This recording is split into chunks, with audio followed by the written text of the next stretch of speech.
Ko kole ke hufanga ngai whatap ko ta peko sa na whakat me he. O peka a tā mua e mo meniti ko ni ke whakahoko tau polklama.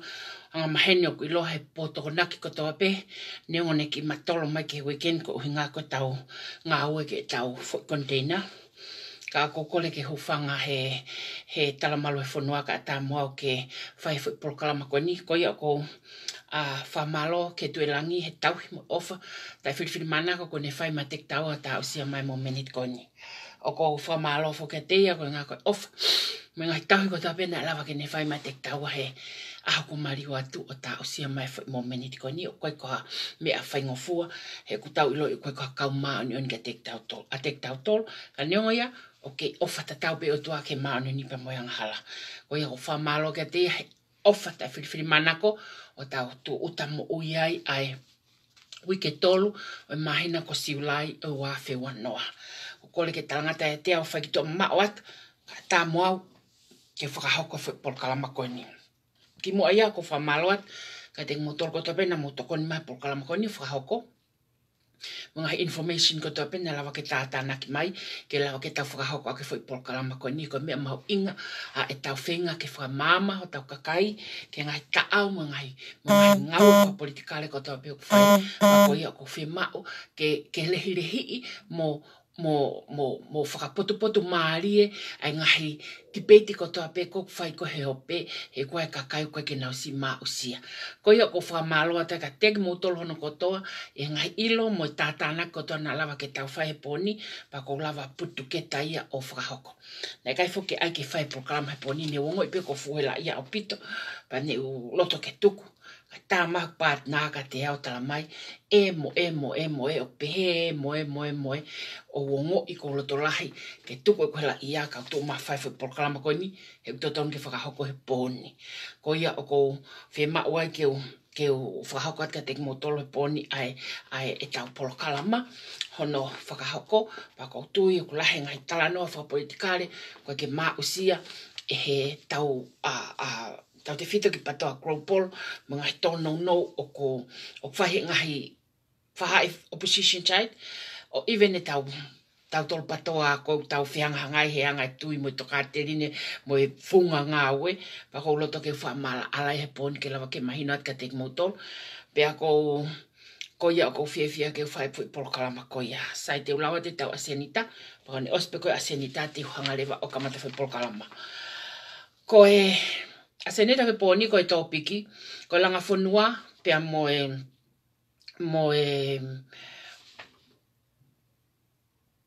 langa whanua, pia hai fo i lea. Kai keo ila klia nau toi. Langa whanua pia diaspora, ko diaspora whakaparangi, ko kakai muri a ko he mai ke tak tafono hange ko mautolo ko tonga heni o kui mautolo ko kau diaspora tonga o ko kakai ko ka ha menusila kui mautolo ko kai diaspora nusila a kau diaspora kau siu kau diaspora kau Pakistan e ai ko kakai ko migrate mai ke new land hange ko ni hoko ko mau api pe kui le vai mautolo ko kau diaspora ki mautolo murini aia ko langa fonua mo diaspora. Ko konga ulaki rewa pehe ko politikare.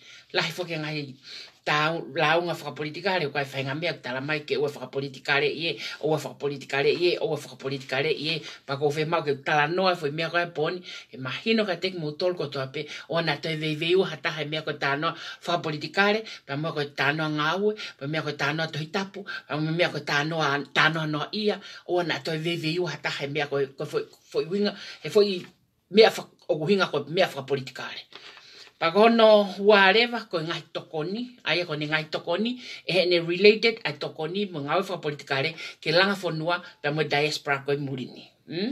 Ko konga tolu urewa ko campaigni, ko related a campaigni, ki e tokoni, ki he politikare, pa mo fwoi topiki ko he poni ko langa whanua pa mo diaspora. Te honga hoko, ke lava ke mahino ngofua ka teki motolo, ke ona mohe o tatawe pe ko hai hataha, tu maari pe ko hai hataha na pare mia ne tamai, ke haorea mahi interneti ke mo whanongo kia, use your head, use your brain. Whaka ngai ho brain ni, e mama ko niko ko hanga ko o atu, ke lava e ko o whaitu tuuni, make your own decision. He koho pāwā ia, ke make your own decision. sai ko campaignia ko konga tolu ko konga wharewa ko ngahi whaka uhinga hala o whikau aki mo campaign o whikau aki mo tokoni o whikau aki pia mo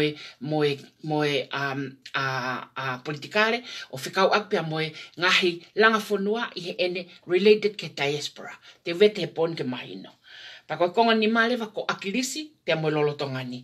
He kuia ngahi criticize o kwhai pako e ngahi tālanga o kwhai pako mga tuunga ko nau hao me loto whare ko akilisi hange ko nau mooni ka te talanoa he ahoni ai ngata anga ko akilisi pe mo new business ko e atonga. Ngata ko ngata o kuia new business a whanua. O kuia new business a whanua ke he hoko atuai ke ni maa usia a visone na whakahoko he tangata ko ini. Pako konga o no lewa o pehe, ko mea makehe, aia ko ngahi launga e ko na whai whikau aki, me ngā aue a global movement, pako konga tolu, pako e hoko at lewa ai, ko hono, ko ngahi whai kekehe, you know, pako ngahi whetō aki, o hoko pe i he loto whare ko agrisi, pako ilo iau ka ke toa whiunga hata ke nere ak te ure ake poni, o ngā ke mahino ka teki motolo, ke oua na tuinoa ia hataha, ke ha mea, o kutala mai, me he loto whare ko ia tuku kehepe, ka ku homo mai me nguto siausi. Koi siana pe ia taha, i he loto whare ko ia, na e whiri, e tangata ko agrisi ke ne whetongi ia. Pea koe mea pe ko e homo mai kono ngutu, mate mo ui ko mea pe te tau mui mui ai. O kai ke te whemau ke te rea maha taha kehe, pa te tala mai ha taha, tala mai e, pe koe fua. No, ngutu, mo sino pe siausi, he koe sino pe nai whiri en tamai. Ko ia ko whemau ke tala noa ke mea koe he poni, ke ua na toi vei ua hata. Pe ana te hau hataha iau, hau ia ko devastating iaha, hare hataha whanau agrisi mo whakahoko mai nei mo wha i kai. Ko toko taha pe te tau whanongo ki ai, pe te tau mui ai, ko toko taha pe nei whiri agrisi, ke ne hoko atu a hono whanonga, pe a ko ia te whanga whamala ala te poni, ke mahino ka teki motolo hono ka atoa. Sai, mahalo ko fo i aseni tai, ka tuku ki he, ka tuku ke whai hake i tala noa, whatata, O ko mana ko mau pe ke whai a tāno whatata, ke uhanga taki mai toka ngā ke mei whi kākunga aki, pia mo e ku fo i tōpiki, pia mo e ku fo i tala noa ko ai ko ke whai, mo e fo i polokalama ko he poni, Pe e toko ko se tane ko fuhape moia o tua, Ko se tane ko fuhape moia o tua. Ka ko se tane ko whakataipe ia, o ngai pure anga corrupted ko toa pe, o ngai pure anga whai anga hala ko toa pe, o ngai kakai corrupted ko toa pe, o ngai kakai tapol talk ko toa pe, ko nau tai whakataipe a se tane. Ka ko fuhape o se, ai o tua se tane. Ai avoi aho e taha nei hau ai toko taha koni ko sisu kalaisi. Pane siwa sisu kalaisi ke no hanga e se tane o tāpalasia ake ngawe hala ai whahinga koe tangata. Koe nei volunteer ai a sisu ke ne tamai pa ne kore ka te ia. Tuku mai ka te au ke hifo ki mamani pea ke fua ai anga hala ko toa pe hoku kakai kai whakatau ataina ki nau tolo. O mo pehe koe uhinga sisu ke whakatau ataina ki tau tolo me ai. Ko haina ni anga hai ki tau tolo. Pefo ke kakai ni koe hai ki tau tolu he whaianga hala i mo atama. Ka koe whaianga hala i mo atama koe kouna e ai.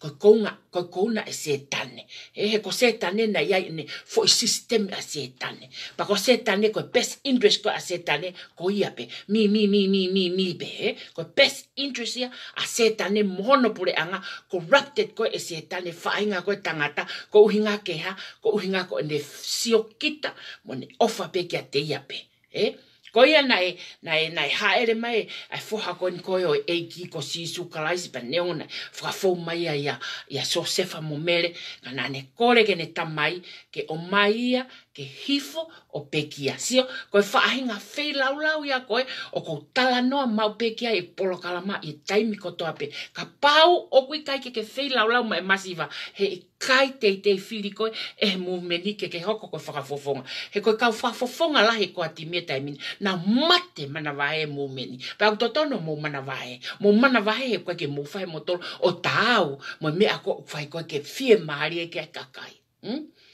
Ka hifo mai pia kore e kike ne tamai ke hifo mai o whei laulau i ne mo ui ka lava ke mo ui pe lava ke tamate i corrupted system koe a setane me foi funga e mamani funga i he mo ui ahai mo ui pe tahana to'o. Ko uhi ngā koe ha, ko uhi ngā koe kaluse whai, mo ne whei lau ki mamani katoa pe, o a o mai ko tau tō tangata. Pa ko uhi ngā ia e ko whakatātā.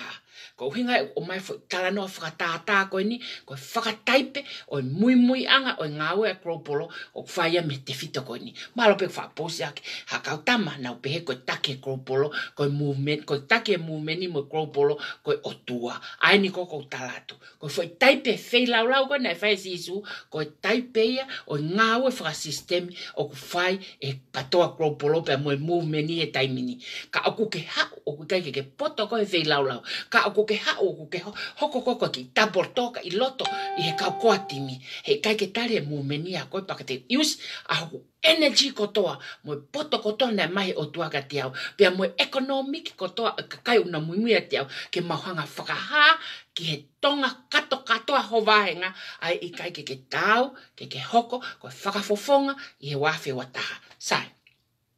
Ko si isua mo ne whai whei lau, o kou to'o mai, sai. Ko tangata kon ko akirisi, na ne whai ngāwe koe ni. Ko uhinga e tau mui ke tangata koe ni, he koe tangata na ya, koe tangata na e whai lau, o hoko koe ha, o hoko koe tangata ke whakamamai, i ngahi mea kotoa pe kai ha, ka taa usia mai, ai fo ngata anga koe o ene halafononga, na ne tuku mai ki taua ki ai. E na kai ki hanga tangata e koe ni, whaahanga ngai ngau whapotikari, ne kai ki ai panga agrisi, ne kai ki ai agrisi, koe whaunga agrisi, koe whaunga ya agrisi ane afi, na ne o mai ake waka o tuku mai ki he. Ko ne tuku mai koe ki he ko tirila, ko saloni, ko haifua kau etmini, ko haifua ko atimi o piriri ka mautolo, ko haifua ka kai kotoa pe, o ku piriri mo ne iloi ai hoko atu, te nau hoko atu me he. He i kai te moi ma agrisia, pa hei kai te ke toi hau ko tamai koe fua ko agrisi, na ton ke pepe, kai te ke toi hau ko talamai, na ke mari tahine agrisi na pe mo pe, no. He i kai toi hoko fo i mea koe ia, i he hoko koe taimini. Ko tau hoko e taimini, o whaia i he solution, ko whei lau, pia moi fia ai kakai. Heko en. Te whakatata ka whaamiri. Ta mai wha e anti, ankol, whanau whanga moko puna. Ka ku ilonga ha whaamiri o ku fia, pia mo wonga taha, koe whaamiria o ku tonuai ai ha, koe whaamiria o ku tonuai ai lao mo tuuni, mo ngahi youau whaka culture ko toa pe, ai whainga tangata o ku nau whai i fo i maamani koni. Koe solution ia koe kitua, o ku asimai kitua koe, koe fia. Ka pau o ku nau fia pe au kua tonu me ako ku toko i loto, ke nau kaimo inu me ai. Paka pau ka whaamiri ku asimai kitua ko whekeike, asimai kitua ko ke wonga ta pe au kua hala, ai sistemi koe moe fu akau o tō i loto o nau kai mea. Pa kula he ngai tala noa whakapolitikare o kuhala. Kai ko uhi ngā koe ha? Uhi ngā peo pehe peko. Ko pilo revu koe fuha tu poufa. Pa ko lea ke ufanga mo taine, whatakua noa. Ono hua whaha yanga tau no fufa mamani, ka te whatata ke tonu. Wha pehe ko pilo revu ko taine a tu poufa. Pa neongo ne kai ea hiwa noa miliona, tonu pehe hai ko ngā koe mea a tu poufa musio. Ka ilonga hanga aue, o ku haa mai ki tu au kai ke wongata, pe mata lele ko solution o whai wheke o ku kovi a loto. O ku kovi halafononga ko i loto, o ku kovi policy i loto, o ku kovi regulation i loto, o ku kovi lao na e whao i loto, i he fo i whaamiri ko ia pa au totongea. O kai ke totonge a top society, ha whahinga o wau palaku, o ku hoko i haloto i whaamiri, ke tuku mai ki tua ke ha, ke tau mui ai. O ku hala, he koe whaamiri o ku ha mai ki tua au fia mo wonga ta, o ku mahino o ku leleye mea kai kuna o kai loto, pe au hohori a tangata mo whewhine ke naha, ke nahala ki loto ki ai, tau kai, he maa ai apiosione mo te vita mo mere, he koe uhi ngā koe ha, so ke fia mo meri no mo mea, tau tāsi pinga ke, whae rea kau pālangi. If you like to get rich, you go hang out with the millionaires. Ka kapau kai ke fia rich, pa ke apo hang around mo haua. Ai au pehe, o pehe mea koni. Ka pau tau fia, mo fia inu, mo fia kai, i meri no, mo fia ofan, ai whaamiri o mere mo te vita, alo whai taki, ke mea kou na whakahoko. Koia kou whenga koe ni, ke uhanga o whakamahino ka teki mautolo ai fo I hala whanonga hoko atu koe ni mea me he maloloka a krisi. Hei kai, te ke toi hau koe koe, he nai lava pe a krisi ha. Ha lava pe a krisi control hono foia. Hono foi sia kare. Pa nai hoko koe whalalaanga, pa nai hoko ia koe tāsi pinga, ke ta wala atu kai moinu mea, he koe uhinga nai lava e tangata koe ni, ono control hono sia kare. O koe hatai min, o kunau toi lava control nau sia kare kai. Pa te tau kei hori ki ai kai. Koe mea whai koe ha, koe whakamavahe I ai ha. Whakamavahe ui te me te neongo, o kuna tō whakataha I he foi konga kere kere, pe e taha. Pe te tau e peka te au e, ai o mai ke whakaaluma mai ko tamai o te rira o rea mai ke o ka ki e tahine koe pa koe. Te o rea, he kai pete toi longa me foi taimini, o au ke wafe o taha he kai pete toi rea. Koe toko taha pete o whakalongolongo mo ki meo ki ai ko siaosi. E nai whiri a kris, pe ko a krisi pe taha ko respect. O ka ke to respect te haka kai, o kui kai ke mau e nonga mo iwi, o fie marie o nau loto whare, ka e o mai whakafotunga mai e foi sample, koe foha o a kris, koe ofe fine au a kris, o ko pehe mo pehe, pa ke hao whai e mea, o ka ke fie maari e kai kakai, he ko solution o mea ko ulerei, o fie kakai ai. Majority e kakai ke fie o ngā ue, pe aku tonu e mea ke puaki mai, pa ko ke puaki mau hala, ai mea ke puaki mai pe lahe, ka tohi atua whaka, whiatu ngia e ho tohi, hala, follow, ki loto, ho mea tohi. Neongo ho tau ataina e totone tangata ki kere aki, follow, ki loto mea ko ia o te kere mai aki. He koe solution koe, oe, mea ko ulerei homo me ngutu o kwa, fie tangata. Fie hau ke play e fea pea, pa ke respect ki nau tolu, ai mea ko kere mai aki. Koe ho talanoa ke mahino ka te mautolo, a ngai whei laulau na e whai agrisi, o kui kai koe whei laulau e na e whai agrisi, ke fofonga ola e taha kotoa peo no family, pa ke naurea mai taha kotoa peo no family, pa e whai ki ai koe uhinga, koe ofefine mo e foha agrisi. No, ngata ia he pōni pa kone ngatain. He I kai to e whai ha mea peheia. Koe mea koe hoko atu atuki, koe whanongo ki a se auspetota. He ko se auspena ia, o se auspena e whilenta mai. Pa koe respecti ang pekai, ang peke sino peko ia. O ke whaihanga se aus. Ko au ia, heilo pe ngā ue, o ngā hei, to ngā hei e se aus ia tahe a motol, o ko au ia maha ko fua ko hia maa manfuri pe. O ne ngā hei mau pe ia au e mea katoa pe. Ka ko kuri atu ake poni, he koe to tonu taha ia, o whakakau a aku. Ka oku iai ha taha u respect e whare ko ia, I he hoko ate ngā ue kone patoa, ko se aus peta, ko sino peo se ausi. Ko ia pe whai kai respect, ko ia pe whai kai whanongo, ko ia pe whai kai mui I ngai mea katoa pe koe ke whakahoko. He koe whei laulau o whai hai. Whei laulau na e oange a krisi ne anga hai nei, ilo I katoa pe a krisi ne whanau ne ang pe kai, ang pe se aus peta. Pa ko se aus peta tau hoko atu mo ia, mo men, pa toa kropol, ko si hausi pete tau hoko at moia. Pakaria ki tau toi si haus. E tau kei whai pe tau ngawe na toke whonua. E koe uhinga koe ha, koe uhinga koe whonua tau ngawe ki ai. O tau whakapiki ke whoha akirisi he tau respect. A tangata mo fuhala whononga me tae whanoa o ne o matuku mai ki he ke ta hoko atu. Te ta hoko te taua. O e tau te whema tau, ha taha me roto whare ko ia ke ne hao kaunua mai I he ngawe ko ni ta whakahoko. Tuku ke he pe sino si hausi. Ko gure atu ia, ke mahino, ka te motoro he poni. O I'm too strong, ke whanga veteki, ha mea kuhala. O kwa ka whewhine fo I au ia, e he kuhanga whakawhepaki e mea ko kuhala. Ko whewhine toa, au pito au ia ke whanga whakawhepaki e mea ko kuhala. Pa ko gure atu ko ni he te whiri, mo ka kai katoa I he mumeni, ai kau whafofonga, ke wafe wataha. Pa ka disagree ka ko atimi. Ko ahet mo tol mo timi. Te mau whai be ngāwe o whikau aki mo timi o mau pehe te nau lava whai he best interest a kakai whanua. He kai te mai hataha ke hau play tau ta. He kai te hau hataha ke hau tapol toka mai. Kai te whaha mea pehe. Ko tau ngata en he poni. E kulahi api te whanki tāno lau PC. Me whanki whakau lau noa. Me ngahi mea katakatoa kau. Kai ke ne lava whai ha mea ke si fia e kakai whanua. Mo mea katoa. He ko tau fwoi ngawe ko ni. Ko scale ai ha. Ko scale ko urika mea fua ko ya. Ko fia ai kakai whanua. O fia ngawe fu container. O wa fia kakai whanua. Ke mo si o mai si tangutu e kakai. Tare na foi mea toko ni nau pae, mo nau kata, mo nau tala noa, haue mo ne ki mea kai pa mau.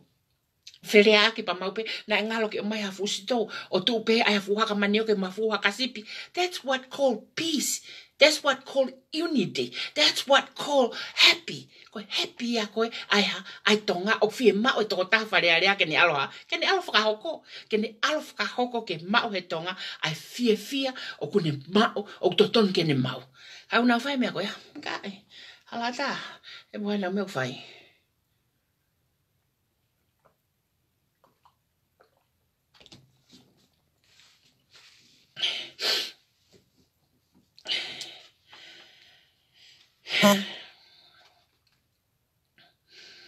Ko ia ko loto ai ke hanga emphasize ka tek motore poni ka ko ke fie loto ke hoko ka hataki ofa ke masiva. Ko ia fonga whakataki na e sisu. Te utala no ia sisu ka taki mua ia o fisi mua o lava ke tolo aki mawa o mako takonga. Ko ia fonga taki mua na fai sisu. Fonga taki mua na fai sisu ko ia. Ko ne ko sisu ne ka ke fulo sa ia pita. E ko pita ko toko ta na fie poto.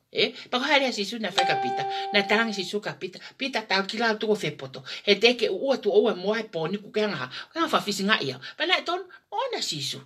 Na hifa sisu faka on hanga whakatata a fonga taki ki ai. Fonga taki ke ne kawakonga. E na nau eke ko haite na fifiri holo po haite ne hanga fetongia. Na nau fie mau ke name mai e sisu Christ po haite ne hanga fetongia. Na name sisu kai. Ke name sisu kanaya. Hifa sisu ki lalo oha. Fufulu ho nau ngai vai. Fufulu ho nau ngai vai. Ai fono ko tau ai fono no katoa ko ya. Ofa ke masiva. O ku ikai ke hau ko tapol toka ke talamai e mau ofa ke masiva ko mau campaign. Hei kai te ke hau ko tapol toka ke talamai ko mau ofa ke masiva ko mau pai e voti. That's tapol talk a criminal mining. If you play along pa ke ako a politiki ke toko uto ko tapol toka ia a kakai criminal mining. Ke fai ewe fo ingawe pa ke hau sisu o fufulo e vai kawakonga o hoko ko takimu alerei pa ke hau lewa ko talamai ko kuhanga whakatau e voti. Hau lewa ko talamai ka sisu mahalo alo o fufulo e vai kawakonga. Ko fonga takimu ana e fai sisu ko ne hifo ki lalo ke vai kawakonga o fufulo. Ko fonga whakatakimu au fai e patoa kropoloko ia. Langa fare ko teniti. Fare piriki e fare ko nai. Nofo peko lai pepa sipi. Fare piriki ai ha ai fare peko nai. Tulungia uha peki hekeki. Fare piriki. Paneongo kwa ke o mauivi ki ai. O kwa pe fonga fra businessia ke lava ke tana ke ake ngaivi o kulalahi ke lava ke tokoni ka ani te whakahoko e au i he vaveta ai ko fai ko ke pehe o kwa he ki mounu o kuliat ko peng. Ko langa pange. Whanonga te tok talanoa ki mui he teke o hovare ko teke ilo wa mepe pa ke whakatumutumu ko mo uipe kulava tana fefe million e taha mo 2 millions. I will teach you how to do it. Ko fonga taki mua na fai si suko hifo ki lalo o fufulu e va e kawakonga. Fonga taki mua au fai he patoa kropoloko ya ma vahe hake me lai pepa sipi oha fare piriki ma vahe hake me fare tulungia oha mohe lelei ma vahe hake me mohe he si mau ha o te mohe anga teu ke whakafolau at me nusila a u fenecha lelei au pito ke lava ke whakafenecha ake a ngai fare ko toa pe masiva ko e mau ngāwe whakataki mua ke mau hoko ko e taki ko e mau whakataipe e mau ngāwe ke asisu hifo fulu e va e kawakonga. That's what we are doing. Ko system me mau ngāwe o whai o whakatatau ke wholofola pa ke haole wako ke criminal mind ke taporo toka koe ka politician ai whai ngā criminal mind ko ya ai foi ngawe lele ko fai ka hau ko mateni ta utu mai he pate ai ho hinga ko faliri he sana ko hau le va ko mateni ta utu mai ko ka po o tala ku hala mo ki tala ko campaign hau ko hai ko ana ki mutu ko ulupano tala mai ko fatau campaign fatau void. That's double talk a criminal mind. The politician call it double talk. O kui he lau mea koe double talk. Ko ne hau ke nanga double mai. He double talk i ku lying. Ko loia. O kui hea whakamooni ko tau whai ko tau whakatau vauti. Ika. Ko whakamooni peu tau sio atu ko hea. Ko mawahe haka e pua sipi oha o whare piriki. Whakamooni peu tau sio kei ko mawahe haka aya. Mawahe haka e whare tulungia oha whare piriki. Ko whakamooni au lava hau mata sio kei. Ko mooni ia. Ko hau ko tala mai ko whakatau vauti. That's a double talk of a dirty politician and a criminal mind. You don't have to listen to it. It's equal to lies. Ke loi. O ta tau ke loi. O mo sia. Ko uhinga ia mea ko whemau ke whai fo i polokalama ko ne poni. He gulahi no tāpala sea ngawe. Mau inga o whai kropolo. Ko uhinga ko pehe. O mau o whakatau e voti. O kembeni. Te toke o kau ki mui. O he o mai mo atamai criminolo. Mo ngutu tapor toka. Ke mo mai o hanga aipe. He ko fo i scary o solutioni. Ko question o ask kia. That family. O whakatau o mo voti. Tala mai i kai, ti lila hangeha hai mau whiwhia, mau tongkoto nonga, koe ke mau te whiheke na ki hokolo, i he tutulu, mau heke ke, mau ki ume apai ke, mau tokoto whimaire, koe mo o ni ia. O kui kai koe whakatau vouti ia. Koe whia ia ai ha, whia ia ai masivahe ha, he mohe nonga whare piriki. Koe foi tapolo toka ena ta.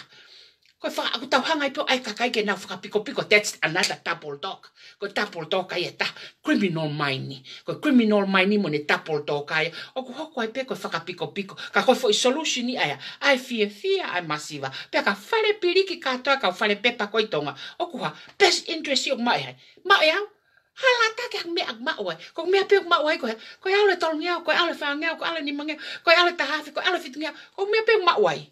O ko ma me ikai pe ka ka ma oi ha me ko compensation ke ngawe ko to pato kropo e hala ke ma oi me ko e tonu e ko ka ta ho ko slave e foi mama ni koni the contract it's two parties, this party and they have to compensate everything to produce a best solution ke best interest e kakai o mo fanong ki ai ho mo uto fasesere o mo fanong ki ai o ko ki ita au pito e na fuhela ia kana si tang mang pa na ka tiao e fai nga tala no ko ne fai e posi ai fo agrisi pa ko me ko hoti ai e por kalama ko ni o ko ke sio mai ko panke ko ni ko kaya ta pa ngai o ko ke sio mai ke sio mai fo agrisi ke family agrisi e fo noan na tolu taki hongo fulu taki ta hawa to ki ta mai ne to fe fine ta te se tolu o le va ke reserve fa na pete mau se afia family agrisi o ko muy yeah, fei lau. Te mau fei lau ko ngā ko ya, ko mau ofa e visone. Pa ke hao, ke tohi, ke pehe o monu. Ke monu a ke ha.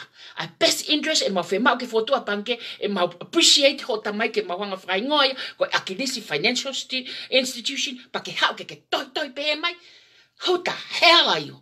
Ke hao tohi pehe mai ke lahi kakai. Pa ko kulia ko ni ko osita pa o na ke te whakakau ke tohi maka te ako ta wā ko ven mo koe poni. O ke wei e koe ai fo i waia mo ui nai toton ke o te ke alaki ai. Pa ko kulia atken ka te koe poni. Ke sio mai family koe me motu ko a krisi. Se hang fula ti dira, se tau au, se valu au, se fia. O me whakatau pe ka whakakai ka toa hene se wangi au o osi he pa anga tolu afe ke se ta. And then you come with my good mono. Paketari, ya ki tisem ka mafoto e pankekon. E na mau mai me mot na mausio he ngai mea. Ni kai ki mau mai me mot na masiva. No. Ki hau hata ke tano a pehe mai. Kai, he kai ke whae mea ko ia. Ko hinga ia, e ku tala noa koe poni mo teke riri, ke hau hata, o ku tok whaere i pe aneuho, ke hau tala mai ku whakamono ai ngawe container, ke hau tala mai u ngawe whakapolitikare, ko tapol toka ia o whae e kau teti politician ke iloi. Alo eke, a solution ko whae ake ngawe ko ni ko hai o best interest ki ai, he ko mau mea fuai, ka au ku fia kakai fonua. Ko ngawe rereia. Pa ka ku loto mamahe kakai fonua. Ko ngawe COVID. O hange ko mea kona nai whae mateni. Ai ha? Ai taimi ko paloti ko tanuhala mo pache tipe ha. Puria matenia. Pa ki aluat lewa koe ke kehau lewa koe ke tohi. Ke hanga wha mamahi. Ai kakai ko na whae ngawe kata ko ni. O tala ko whaka politician. Ko whaka politikare. Ko politikare ko hanga te toki analyse politikare ka ko kionga ko hoti.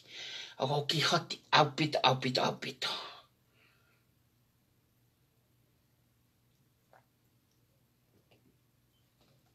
Koia, ko takirerei o hafufulu.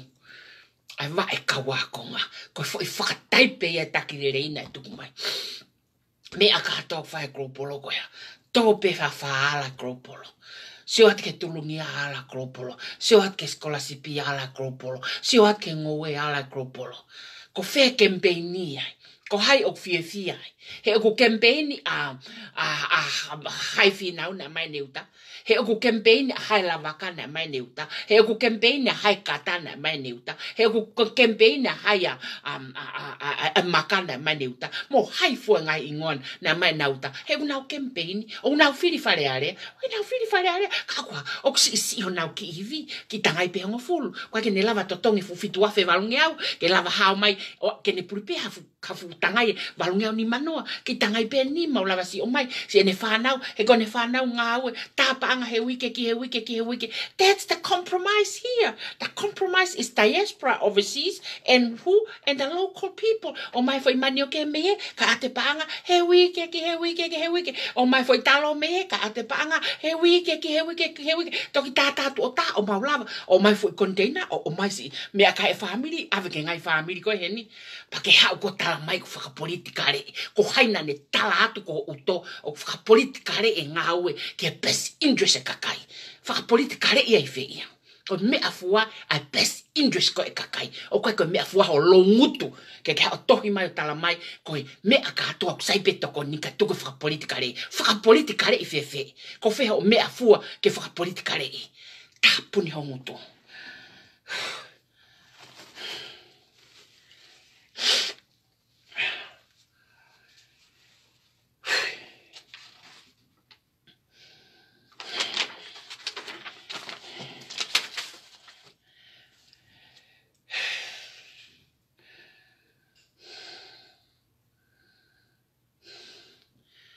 Lo tonga fai te ngā aue koe ni. Te ngā koe ni oku loto, te tāno mo seri ki hen ka kou loto, ke hanga I seri teu, ai foi uluaki makatu unga o ngā aue whaka community. He uku whai murini o mausio effective. Ai ngā aue whaka community, kakai whewhine, ngā aue whaka community, kakai tangata, ke lava ke pātoloa ke ngā aue whakata, ke pilte masiva. He ka lava pilte masiva, pea ea, e hoko tau mamani koe mamani whakafofa, mo tonga masani, ke toi foki ke lau koe a homo tamaina ai koe, tonga masani. E foki ki tonga masani ka lava to'o, a ngai puasipi, pa kai ke aia ke whakapiko ai kakai ikai. O incapable kakai, and I make it society them incapable. Pa ko pau ke toi ala te ha, society will fix it. Ka pai ke ala society will fix it, it will be like that forever. Pia mo ngata anga na mo ui. Pa ko pau ke fix ya global mea ka ta ko ya. Ko ya ke mo matala no ko mea whakapolitikare. Ai fia.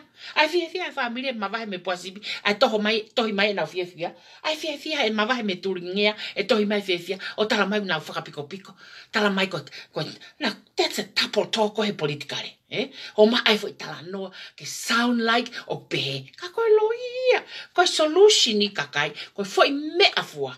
Ka o fai ha fia. Pia ola lelei. Ki best interest e papiriki o kui kai ka politikare. Ko me aia o kui ko ya, ko me a kui ko langa fonua mo ofa he masiva, mo hifo ki lalo fufolo, ai vai ka wakonga. Ko taki mu alereia. Tene fai fo ngau ko ya.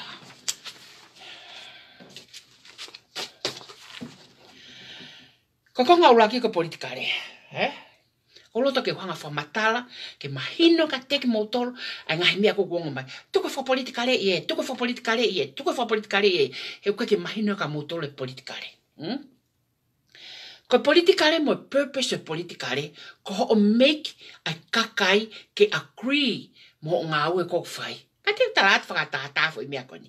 Oku I kai ko ha me a whaingofua a e kuhanga talange ke kakai ke langa a panke a masiva. Oku I kai ko ha me a whaingofua ia. Ka koe uinga koe ha na oku build a ngai structure.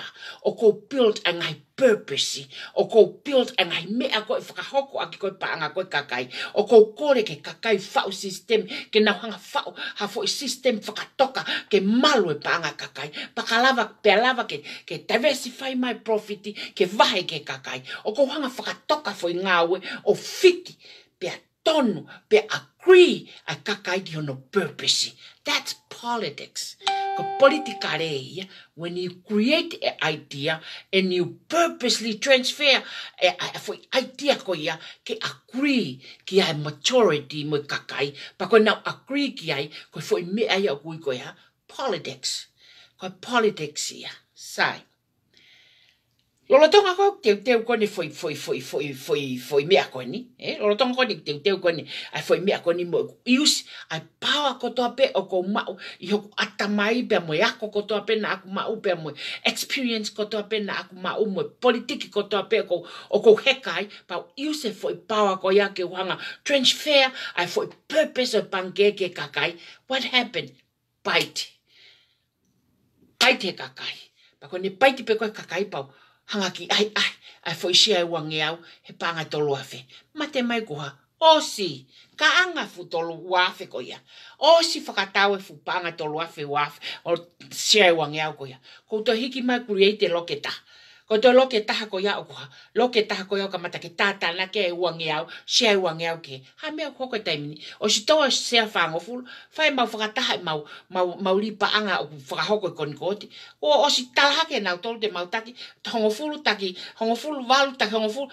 O si toki tā mai mo fefine tā tala mai pia tā ke ono family to ile ko se fama popo ya fe mia ka to o sia mo wangea ko ya e to extended ke to ai wangea weta te to create mo lok fika tolo ke ai wangea weta kono uhingai ko me ai ko ko politiki ko e ku create e ku visione mo e ku idea pe o mai purpose po hanga structure pa make transfer o power ko ya ko ma upe mo uhinga ko na fire visione ko ya pa ko hanga transfer ai me ko ya ke ata mai ke ne whakatau ko share pe na whakatau ko politika reia ko uhinga ya o politiki is making people agree with you sai o vare pe tu mata haya tala mai ko na ko mounu mai ake ai panke mo ai container mo me aka to ko na ko mounu mai ake o ya leva me aku he politikale ko double talk ko ma u me ngai criminal minds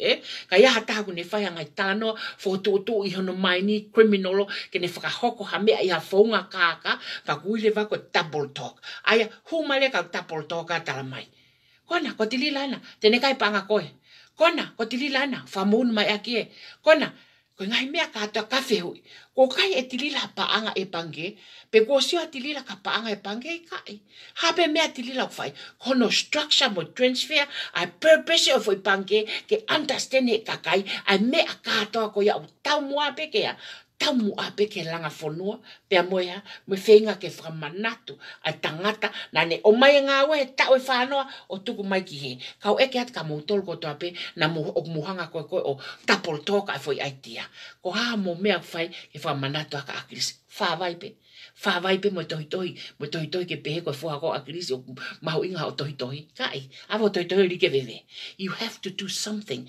ke mo uye kakai you have to do something ke agree ke kakai paka pau ke agree kakai ko me ko fa matala paka almo politiki ki fe al politiki ri ki ta ki fo ia he ilo na masi ma kono nai ke lava ke taste ai me ko ke o ke ha tu mai ko uhinga politiki is creating an ideas and then you make the people follow make the people agree hanga to pena fai agree hanga agree so fenga ke liwe ta system fra demokrati pato ki hanga agree so fa no ko e kakai mon ngai me ka to fai pe o tui kakai ki ai ha o sia na o hoko ko pare mia pe ha panelele mande ngawe wa umake time ko na ne mate ai ko me ko ha ko politiki ka ko ha me ko na tala mai time ni ai ko container ko ai ke pai a vote kakai he wata o ku filifare area I he mea kakai ko na mai na ngowe ko kakai na mai na ngowe ko haya ka ngowe ya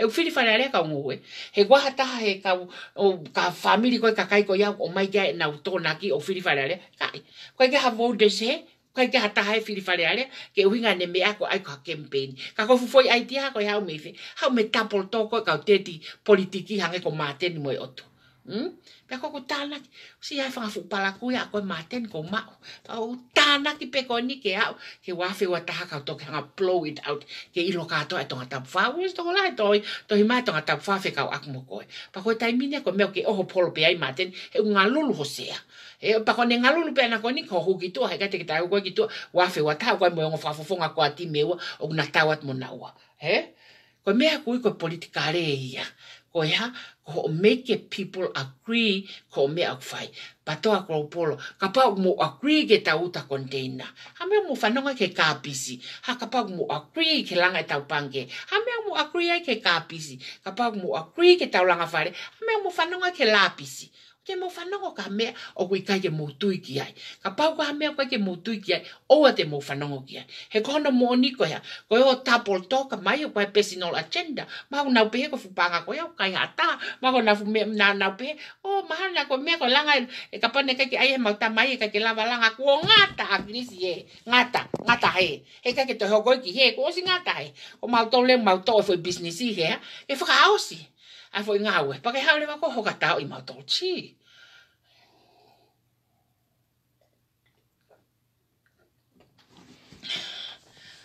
haule ho e wa ta I ma to ni tala mai fai ke he me ko na ko mo sia kare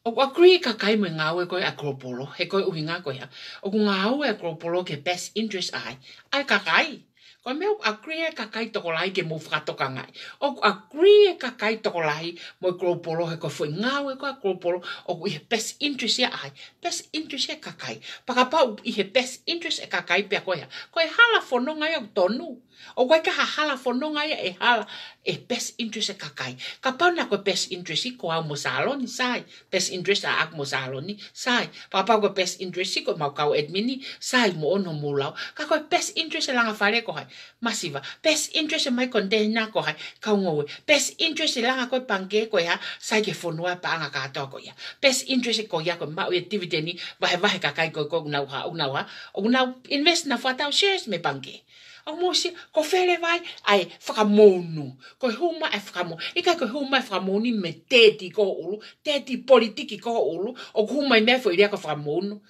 don't even start with me kai ko ia ia ko ngawe mo kropolo i best interest ko ma ngawe ka to mo kropolo i movement ko ni ko best interest ko kakai ko solution ia o nei pe me pa to kropolo blai la la nga kakai ko hoka e ka admini ai me ko ha me pe he me ko me au la nga mai fika ak me ko ai tai me ta ko fa ke am ka admini he ko focus o best interest pe ai kakai pa ko ne ma va he pe me best interest ka kakai ko hoko ko fili o tata wa pe ka pa ko atim o hoko ko fili ko fe ma ke mahino ka tek motolo ai politik ko hanga create idea pa ke foto ke hano structure pa ke hanga malanga I hano purpose ke agree ke kakai pa ka agree kakai ke purpose o ke hanga ko transmitted that yo idea for politikale pe akuire va ko politik pe ka pa ko politiki ko ya o ke best interest e papiliki pe agua tonu pe ka pa ko politiki ko ya o ikai ke best interest ya ai kakai hala foi mea fua pe ko politiki pe ya ka ba pe mai ya ko ka ha atilila pa ke ha go sio mai ko mo na ka ha atilila sia ko mea kui ko ya ko mea kui ko double talk a ka teti politician ni yo now mai ni ke now ma fai foi double talk ko ya ko I fanga tricked o fai ke mai ni fa ka fa kau ke he ai fa kau ka ko foi solution ni ko ya best interest I people fe hu I pe ko ko langa fare ko tilila langa fare ko fare ia o hangan o tu yang ko hai ko ai na langa iwa ko langa fare ko tilila ko mea ke he ko langa ko container ko tilila si o mai tilila pe ko nga ko mea kai a mea ko langa ko panke ko tilila yo ai ka kai ke una fa o ngai system mo mea ka to ke sia. It's very simple ke hanga question pe ko salonia mo no moni pe fa hambato a pe salonia ka ko ke ala salonia ka senit po ka senit ata mole o ko ke moni la mai ko ka monu ya he ko best interest ko hai people ko hai na fufulo si so no vai ka wa ko nga ko hai o to koni ke salon mo tilila mo pato a kropolo masiva o mo sio ko politikale to tonu ya to ton ke tuku ko mo uto o mo mama ngi ai.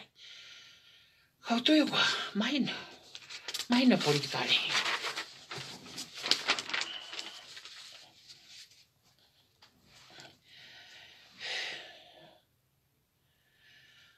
Vai le vai foi double talk e ta foi double talk e ta pe mai.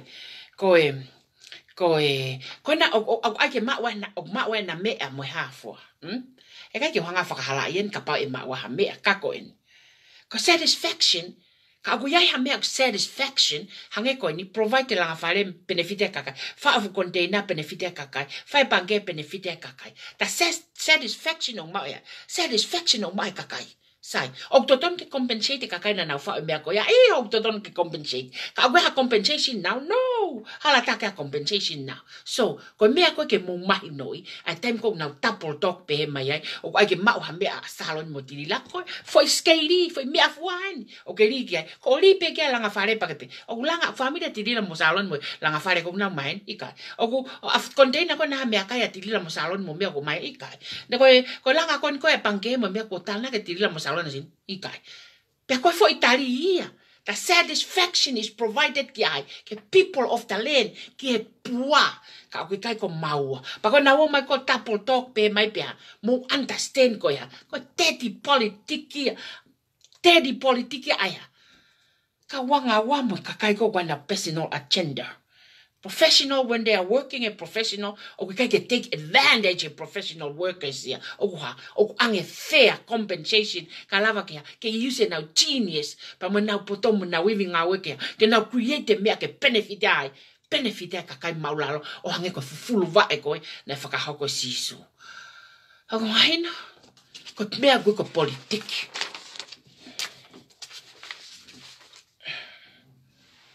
Ko ngā waka tokoni. Ka tokoni. Hange ko na oslau ko ki ai. Na whatatake ki family. Ki family ko tamai wha auntie, uncle, whānau mo mea katoko ia. Sai. Ko nau mea whai ko ha. Ko ngāwe whata. Ngāwe whata. Na whikoi whata.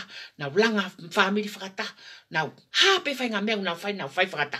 Ko mea lewa ku whai tau tolu i tu ako tau siwat kia. Tau pehe ko ki family o sion mo te vita.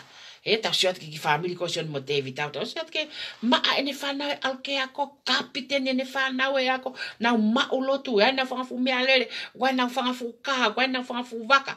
Economically, culturally. You know, ngā whaai ngā mea pe. Tau siwat ke au nau fia. Tau ilo i lewa oku tonu ai whaunga ngāwe o whetokoni aki oku whai ko i e whai loto i whaamiri ko ia. Tau manu ki ai. Tau umisi ki ai. O hange to wheko ia.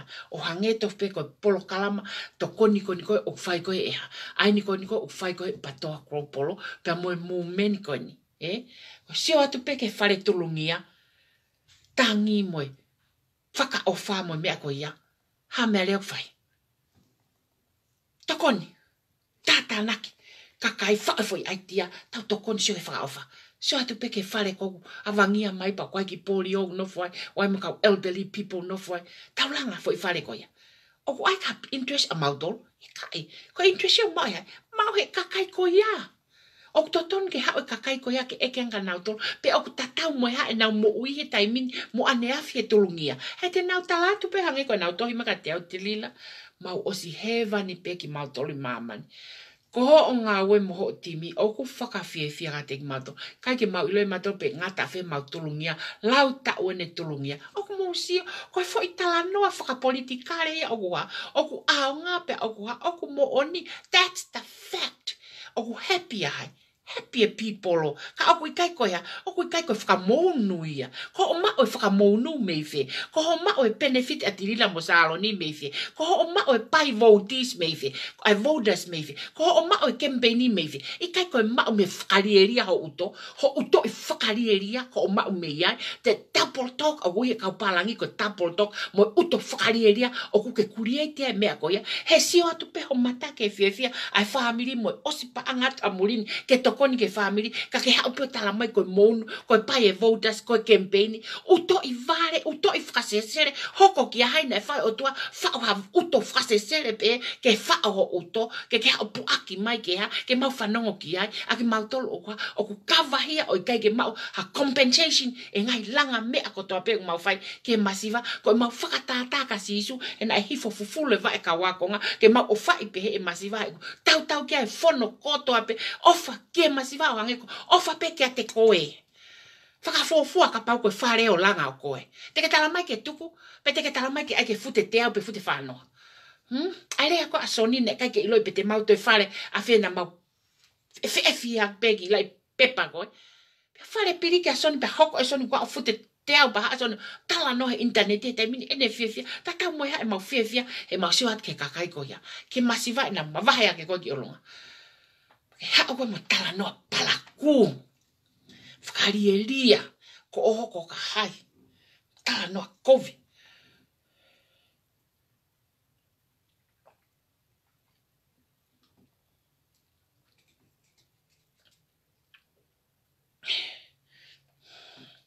hei mo foi tala no palaku tapol toke ko ngai tapol toke no ko tala ka moto he lau ka politiki ana ko whakatau vote ko campaigni ko e ai kakai ke nau to e whakapiko piko ange o ko e ka hapu ai ai tonga ko e maua e nau mea ko ngai mea kui ko double talk au create a dirty mind mo dirty politician a double talk ko ia Ka ko solution ko ke ilo ake tapol toka, ko o sio ke exactly ke foi mea koko. Ko toko nie, ko ave mea tirila mo salon, ko whare e kulanga mea. Ko hai benefiti, ko e. Ka ko hai ke benefiti, ko e. Pa os lewa pata hao tala mai ko pai e vouti. Ke u pai e vouti me iai. Ko pai e vouti he na e kai ke whare kovi. Na e whare kovi. Ko uhinga hano langana e tulungia. Ko uhinga hano langana e whare pepa. Ko uhinga hano langana e ane kau elterimo, kau polio. Ko uhinga hano langa. Ko uhinga hano langana e kai ke uhinga hano langa o nai. Ka ke hao alo whiri he. Ia ke rei ke una ke whiri a māten. Ika na e uhinga hano langa e na e tulungia. Ko fo uhinga na langai. Pea ka pai e tuku atu ke ne whai he kai ke ne lawai. O ange ko ne whamatala. Tilila kai ke ulepe na e mei solova palpalema ko ni me whia. Mahane me nofo e pia pa alhake o kuhako. Na toki lava he tau tangata whia. Ko mea e hoko e talanoa me ngai family ko mo onia ko me hai tapol toko na o mai ko ai mai ko ai ke tuhifo ki tau toki lalo mo tau ngau rei o ko lau e palangi o pe it doesn't matter what they say it only what he said it what I say it's the only thing matters ko me ape ko lea aki ko me ai aunga ko me ape ko tokangi ai ko toi ka toi na funky plari full ko fai metafaki you don't have to worry about it ko focus ko he tau ngau mo me ko tau fai ko ke tau pai tau to havoti o tau to o tau tolo whare mahai ai o kwa ke tau hanga tau tolo ai hata ke leisia e tau hanga ko whaka ato ko tulungia mosio ko ngai foi real fact and the transaction ni o koko ko pe mai ko ke whaka tau e vouti mo campaigni ko me ngai ka mai whaka sesere ko ko pe ka nau tolo ko ka kai whare elia una whai tano ko ia ko toko ni ia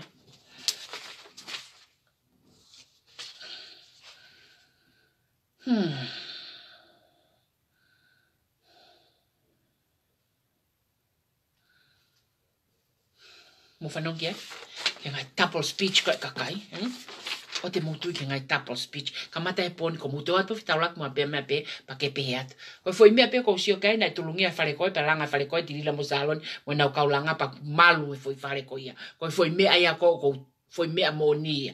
Ko pe mai ko a koe ko ai ke pai ko e ne vouti i kai. O ko ai ke pai e ne vouti anai he uko ha. He uko kai ke ha pai vouti a te ke sio koe ki ai ki ai. Mea pe ko iloi ko tulungia na langa mapuni osi, whare lelei osi. Then, ko the decision for her own self and for his own self is his own decision. Ko tau ngawe ko toa ko whai ko katoa ko taimini patoa kropolo pe moe mumeni. Ko whai katoa ke langa whanua. Ko e Toto ni ke voti mo mea katoa ko mea pe kakai. Ko ke tau kaunga ki ai. Ka ko tau hanga whakahange o ko capacity ke langa pe masiva e masiva. O kui ai capacity ko ia. Pau tau lava whai ia. Ka tolu ko campaigni.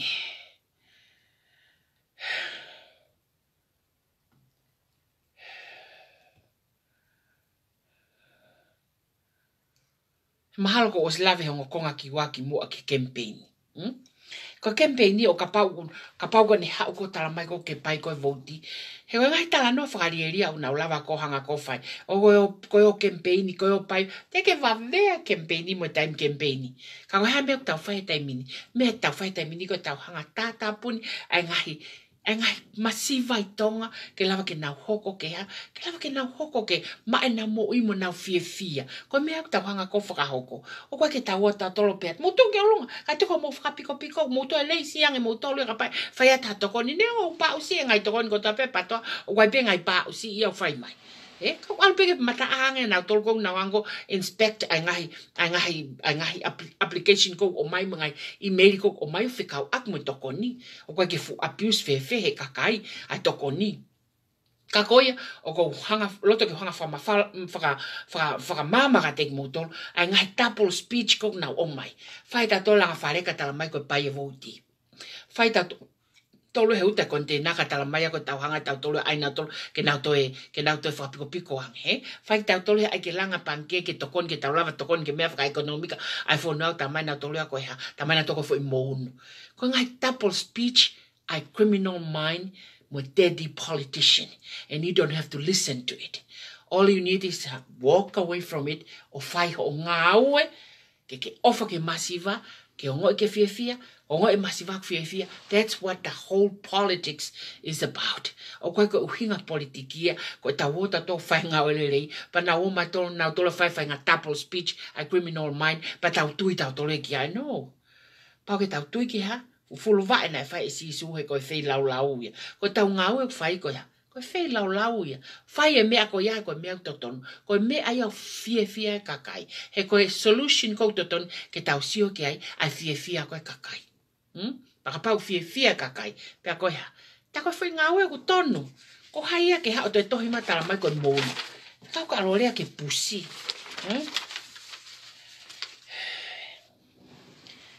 Ka ngai whakauhinga hala. Ai ni kone toki osko e talatu. Ta whai tato he toko ni ke ngai kakai masiva langa hake e nau ngai mo ui whaka ekonomika mo nau ngai mo ui whaka lau maari mo o mai nau health ngai kakai na kai ke mausia ai ngai totongi ki whawhale mahaki mo mea kātoko tau totongi.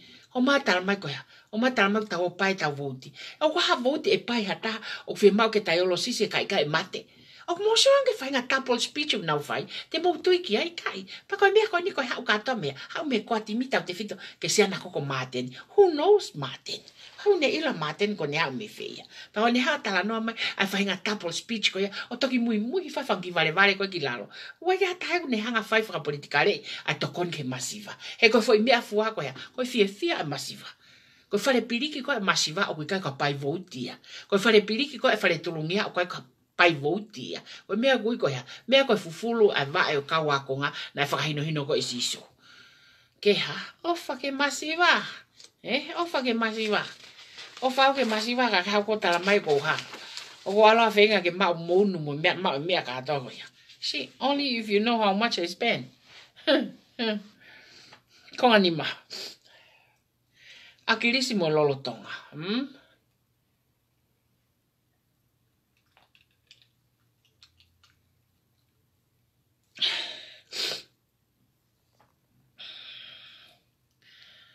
Nai whakawai tala noa e o whape. Whai koe ne toko ni koe na kropolo mo mu meni.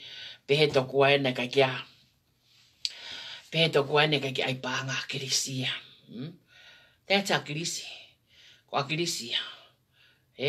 Pa pehe toku ai. Koe ngahi double speech ko ko hinge. Double talk ko hinge. Koe ngahi double speech ko hingat koe kia. Tau uke tau tole ai pānga he. Ke lawa ke tau tokoni a ke masiva he. Ogua. Na disagree na toke ane kai ke pehe agrisia o sai pehe. Apa ne ke pehe agrisia o sai pehe. Mau pehe mau tolu ia. Kai kai ke hanga e koia o whakahala e mau tānak paanga. Ko uhingana kai ke tānak paanga agrisia o hala ia. He ko mau tānak paanga ke lawa ke ha. Ke lawa ke lawa ke mau langa whare koe o masiva. Ko mau tānak paanga ke wha container ke kakai koe na toa i koe a wha. Ko mau tānak paanga ke lawa ke mau hanga o ha ke kakai me whare pola mo mea kātoka mo nofo he fukea ke nofo mea ko umaa. Ko uhinga ea, ko uhinga e mau tānak sirini. O koe ko uhinga mau tānak sirini a mau toluia, ko uhinga ko mau whenga ke mau whakawhetau ka akris, pe ko mau uhinga o hala mau whonga ka tono akris ia i kai. I hala o pito ia. Koe ke tatau ia. E pa ko uloto ke tala noa e fwoi mea koe. Mana tala noa ke na osiria ke ki mua, ka ko uloto ke fwa mahino, ke mahino au pito ka teke mau tole pono. E mate ko agrisi, mate ko agrisi pa more kono pureanga, ko au te tala noa ka moto. Ne kai ke u saia he mea koe ni, koe mea nane ai ke saia he politiki, pe ka matai pe e politiki o a umai ke taimini, ko taimi koe na aku huholo ai e ngahi sosiale media o sio ki ono kape i kono agrisi. Kape whakarieria, moe whanau, moe mari. Pa neongo ne kai ke kia agrisia, he nai sio whakalaka agrisia he ngai mea ko ia, kune osi pasia he ngai moe. Sio whaka agrisi be agrisia, he ke nofo tolo kuri ko toa peu kālo mai ko he ala, he kai ke hau ia kono destination ko paremia, ka pa etu ia tolo kuri, whanga kuri ko toa peu kālo mai ke ala. Ko ne mo uia nai nai pehe, pa kai ke mole no taimi o nai he tūki ai. O kuke he mo au, ko au ia eha. Te tatau pia mo akirisi. O kutu pia pangi e kuri ko tokoto hala paulue. Te uto lue vave pia o catch up mo akirisi. O pehe au ia. O tatau mo salon. O koloset pia ko mai kuri e ko tui pia hoka e kuri ko mate os paulue. Te lue vave pia to e ma akirisi. Ko e founga ia a aku. Kaike. E more ko akirisi. Pia more no pure anga.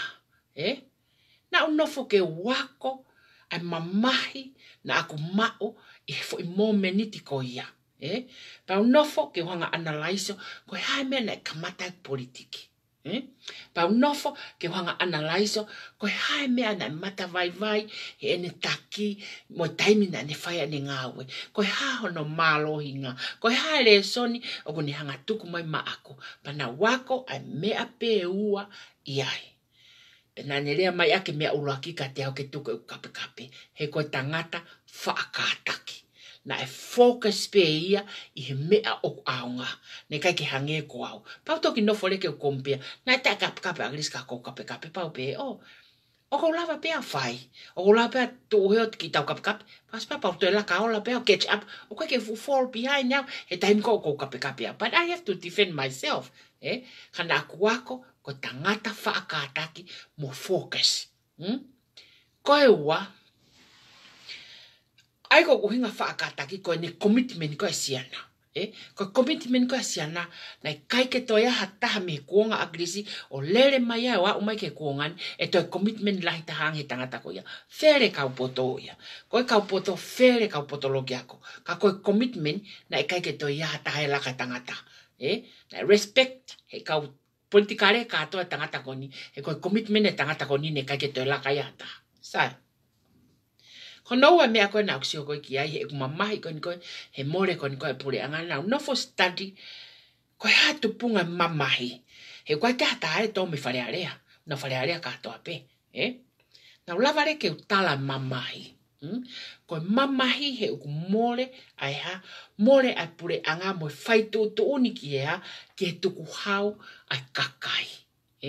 More pule anga pa ku more whaitu tu uni, ki he tuku hau ai kakai, ki hono whakalere ai ngai service koe ai kakai. And that's when nai kete ai, oku atamai e langa whonua katoa pe koe nuku mau whakahoko koe taimini. Tola he kaupoto ia hena nai o mai, eke mai tirila, ko hai fwoi mumeni tala mai ka te abo tanga, kakai oke ke loto ke tala na huingoa, pa ko mon pia uteas fiu, o ke loto na toke tala na huingoa. Ana tongot takutu lewa toki whao, mo la langa ai foi structure ngā ue whaka ekonomika ai patoa kropolo me he foi taimi ko ia. Nai more he koe pure anga o understand koe mea ko mamahi ai he koe ke lava e ko kau whakafofonga koe o ko mui mo ki nau tolu o whaitutu uni ki he executive a power mo I tuku hau e kakai he koe ivia o kakai o ku iai hoku mafu. Ko ivia masiva. O whaitutu uniki ai a kakai koe o ku nau heke me pure anga a krisi. Pa koe mea na ne hanga kalu se whai a hoku mafu o fu matu aki pleading au pito peia.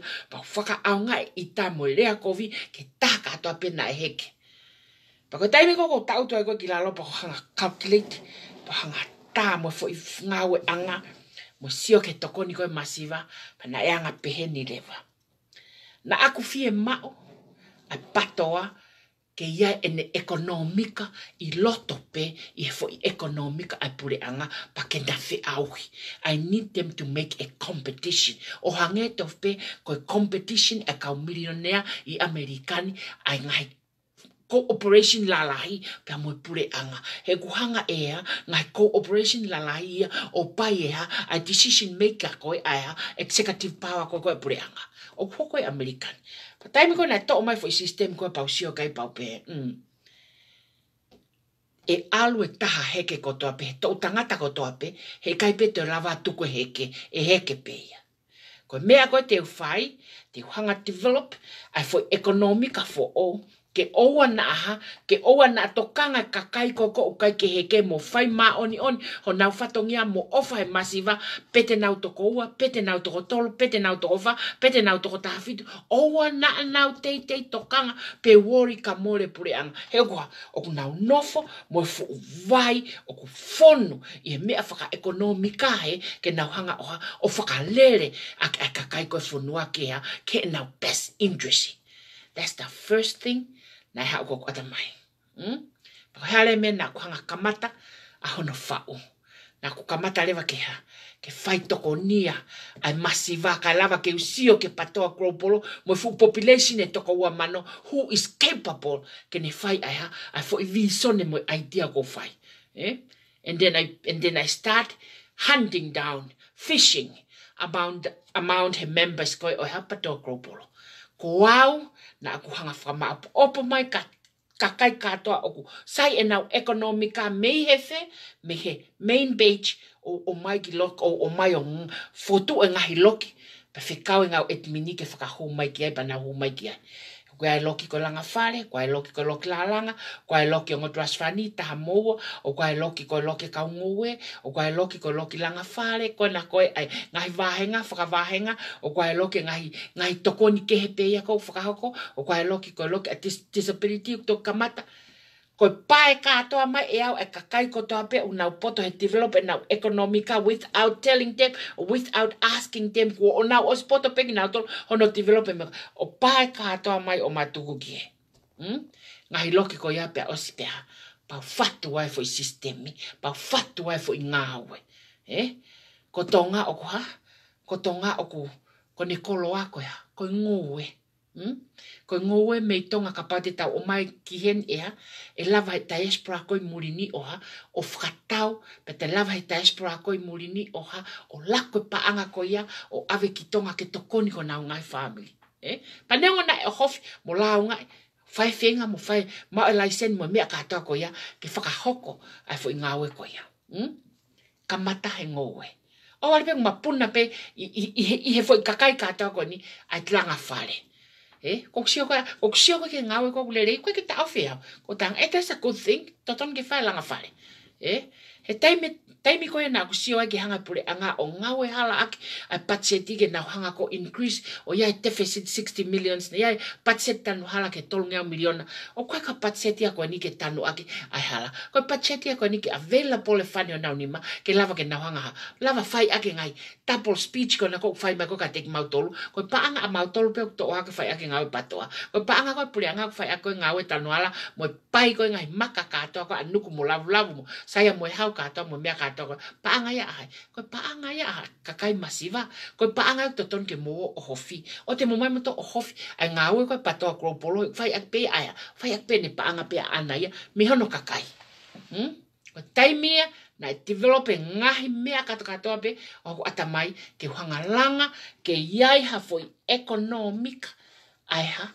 a patoa Kropolo patoa mo mumeni ke ai ne foi economic ke ha ke na tau fusi pe mo ha mo pure anga i ha i foi marketi i foi marketi ai ko tau no fokato ai da ke lava ke tau provide anga services ta tau pe mo me ko provide e service ko ta tau of mo americani o wa no fo cooperative la la hi no fo mai ai executive me he pe wa pai he cooperative ai executive ke fa ngai la mo ngai me ka to pe o wa o fe unga mo fiti mo ki na tolo ko tai mia na ha na developer me ko ni he na aku ilo ko ha ne ka ke focus a krisi a me fa economica na ya na focus pe ya me fa politicale pe ko ha ko ne filia siaos ke ha o ki he ke hoko kono fetong pe ya nga u ko siaos ke me fa politicale e nga u le va tirila mo salon mo meni mo pato Kropolo ke ya ke me fa economica pa mo we are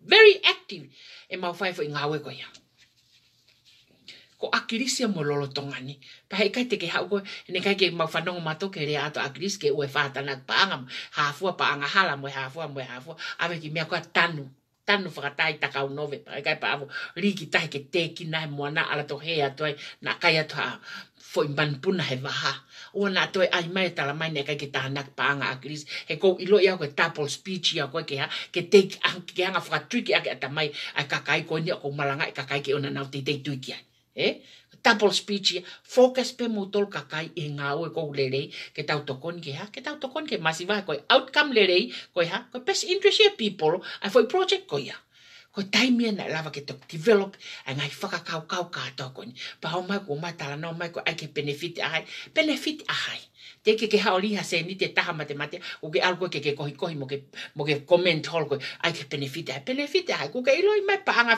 fiange au ko lava ke ma buffet Malgo ofia te mano e mau ngai whamore takita ke ngai mea kātua ko whai hala ke keiloi e ko ka ko hinga ko develop e loto ko via koe so atu ko mea ko na langa e utamai ko na ko ha atirila whakalere ko na te ne mau e ia ai mo mona ngā we mo ha loto kovi ko no fai fo no atu mari e ko e mea ai kai te alo tau te fokat ki tongana ke ala to paku ai ko mea pe ko fai ko ha to ko ni at ki tongana pe ha convince ka kai ke ha mau to kon ki tongana at the same time ko pau ke langa a diaspora ko taimia ko fa fe ka ko ake to koni pe mo hai motonga he ko report ko ai pure anga ke pa anga ko diaspora ko ka kai no fo tonga no fo mulini o ave ko ki tonga ko pa anga fia pa anga between he pa anga te au ki pa anga tolunga miliona he tau ki he tau pa ko foi pa anga ko take te ki ai te wanga hunt it down in the bank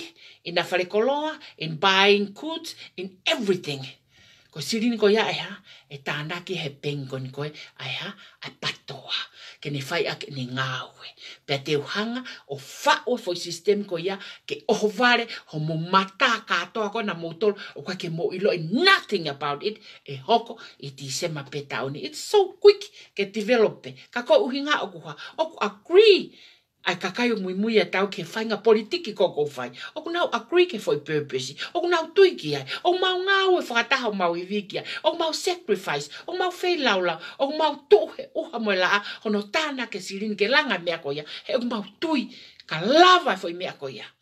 Ko ne osia corruption ko i tonga. Mau hanga tamate e kau siaina, mau hanga tamate e whihia nikina e ka masiva, mau hanga ofa e masiva, langa whanua pikam, ko tonga masania, i he lava ai fo i ngāwe koni.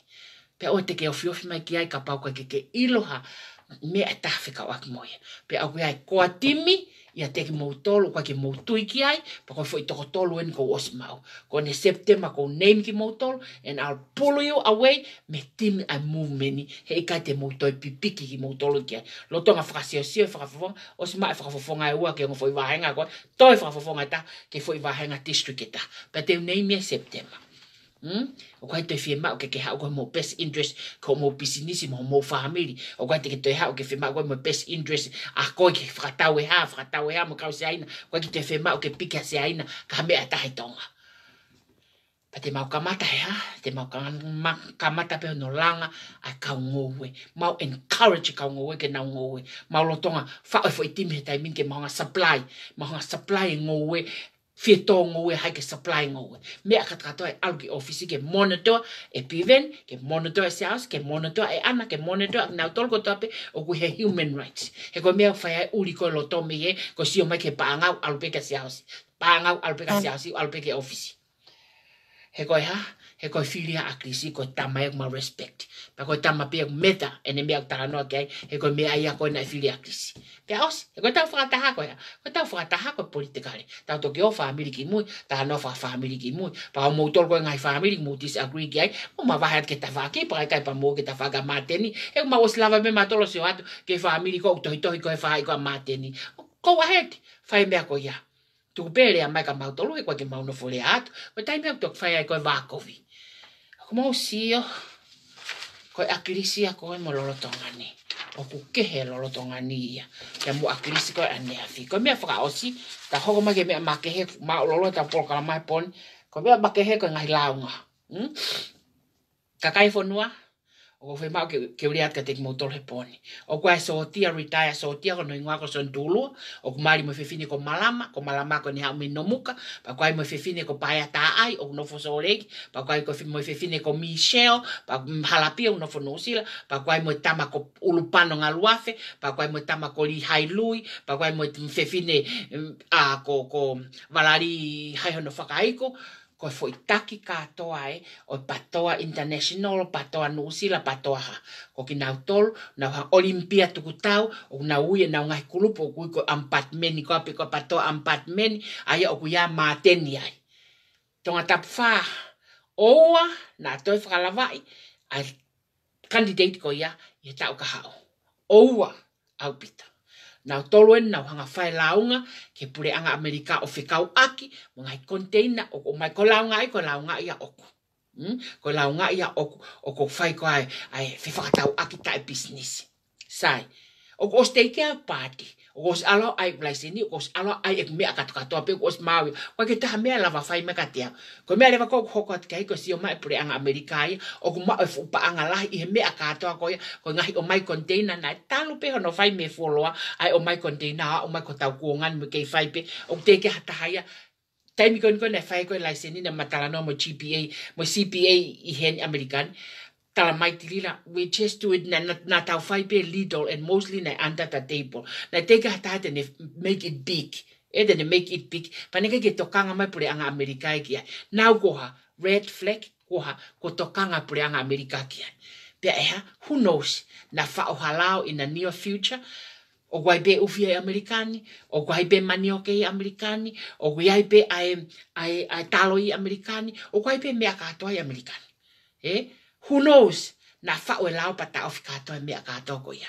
E fe leva ka ngoe ko atonga. O mosio ke tae o fa mga hinatula ko o fai ake mea ko ia. O hanga ia fe mau ki whakahau ka te motol.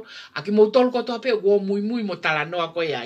O ko ofat ka te motol mo tae mausia ko mo au ko mo atamai. Ka ko mea ko hoko ko ke taimini. O launga ia pehe ko kuki o whare. Sio ke ngahi loi, mo ngahi whekei o nau hanga ko whai. Ko whe politiki ko mo whe tala noa. Mo whe tau kape tau kape. Mo whe ke tau ke. Mo whe whai e mea katoa o pehe ke mo ko a kensi awa o ke tau fu. Hame ko ke whai e mea ko ia. Hame mo a launga ai mea e kovi ai kaungo i tonga. Musio ke fai ngahi ulunganga a palaku ko pakuile vai ko patoa ambatmeni. Wa noa kana lava hasivi haki me lao aki na tol kau ambatmeni. Ko ta noa lolo. Kai ko uhinga wa tafe mai mamaten mo lau tala. Ko me tafe mai me ai me ko fai ke na ngawe. Tu mai le mo ki kere a voice me mo se tita mo ne ki pe nolo me he. Oha, o na toki hanga poison. But it's only 5% of them. O te mōiri fia ke patoa kōpolo, it's only 5% of them. Koe ke nau toko lahi ke nau tōlia.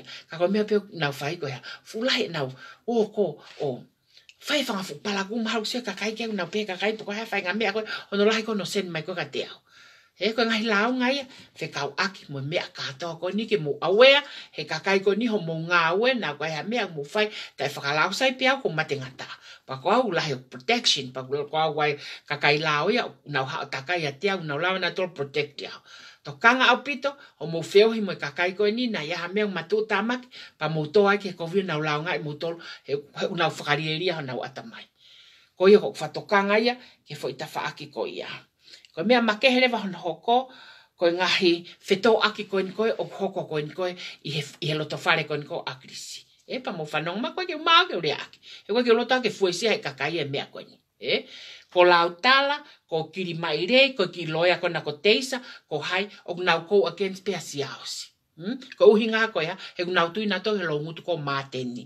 Pa ko kure ateni ke mahino ka teki moutor. Ke ua nā toi ai mea koe a whakapūpū loi. Pa o te ai mea koe a ke sio ate kakai o kuha. O mai United We Stand mai he kiri mai rei. Ko mea ia kone ko ure ate ako ke ate koe kohe pōni. O ua o mai ke whakamatama lele ke kakai. Ka o kuia e kovi he gulava pe mausio ate o ilo e mea koe. Pa ua o mai ke fuesia katoa he whonua. E hoko fie pare mea koe a māteni ke sio kovi ai peka siaosi. Ka mou whakapoto, he na e whire akirisia, e ke whire akirisia māteni. Na e ilo i pe akirisia fulaki wharearea māteni ka naia. Whire pe akirisia siaos. Ha mea koe ke mou whanonga ke siaosi, he koe whire akirisia. Ka mou nofo pe ke mohonga tāpala siaos. Tāpala siaos. Ko siaosi ko siana e whonua. Ko siaosi ko siana e mumeni. Ko siana e mumeni ko siaos petota. Pa koe mau whanongo mo, mau tokoni mo, mau mea kato, o whai peka siaos petota. Koe mau te tokanga ati mato, pa whalahi apito, mau mo whaatohi mai, kiri mo teisa, ko ne ngataen he poni. Oua, nā toi tohi mata hea mua te au. Ko tangata at ko ni ke ngata, he ko ne toi hoko atu e COVID le vai, te uto hake le vai aho tau whamiria tuku ki he, te aia foi mea COVID hatu pe, ya te mua. Ngata he poni, oua nā moto nofo ke molea mai ke ngāwe a patoa kropolo, he ko langa ngāwe a ako. Ko eku poupou, te whaita whataha pēha mo patoa kropolo, ke sino siaosi he koia pena e whiri koe akrisi. Pea ko ne manawa pēha siaosi ki mau fua. Ko mea ka hatoa mau whia mau, ka siaosi ke ne whakahakote mau whai ka hatoa pēha siaosi.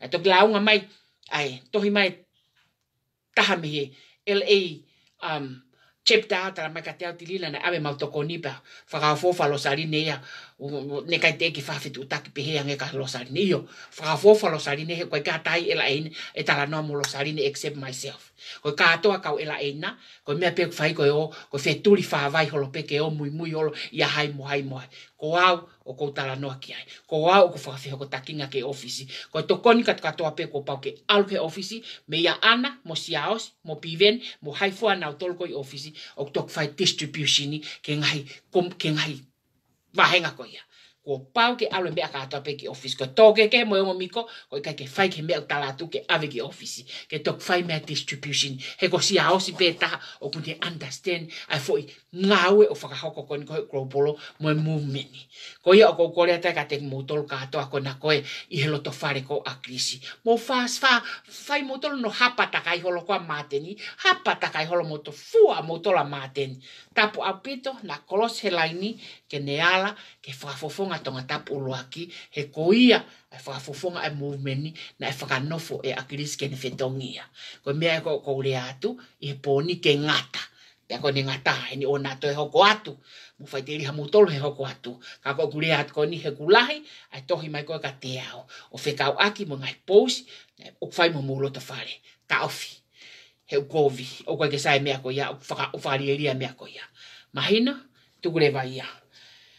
Ko mea lewa taha ko mea whamui no sarine, ko mau ho seniti, ma whamaapo opo katoa he poni, ma pongpongi, e whahua tuia ki he akauni ki a rerei, pea mea rerei lewa, ta ko uloto ke hanga o whamahino katoa, panga katoa e klopolo, o awea tauhi a rerei mo vaini kolo. O waikaha panga e klopolo e toi tauhi a feitu.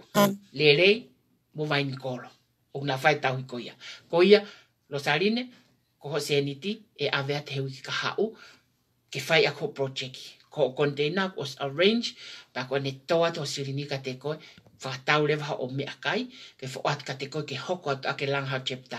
Pa e hoko pehe atu a kropolo hono toko ni a ngahi ki whanki chapter 4 hange ko nako waikato na e toki langha ke moia e toko ni mo ki moutolu ke lava ke moutu veua mo vae ke lava ke whai tau ngahi toko ni pa hange ko ngahi pai shares kon ko whai koe pange ke mo kau ki ai ke wana tae kau hataha ki ai pa o moutolu ko toa pe i he fo i main page o e toki ai e fo i share e lava ke whakaata ke tuku mai pe ki main page at ata pe.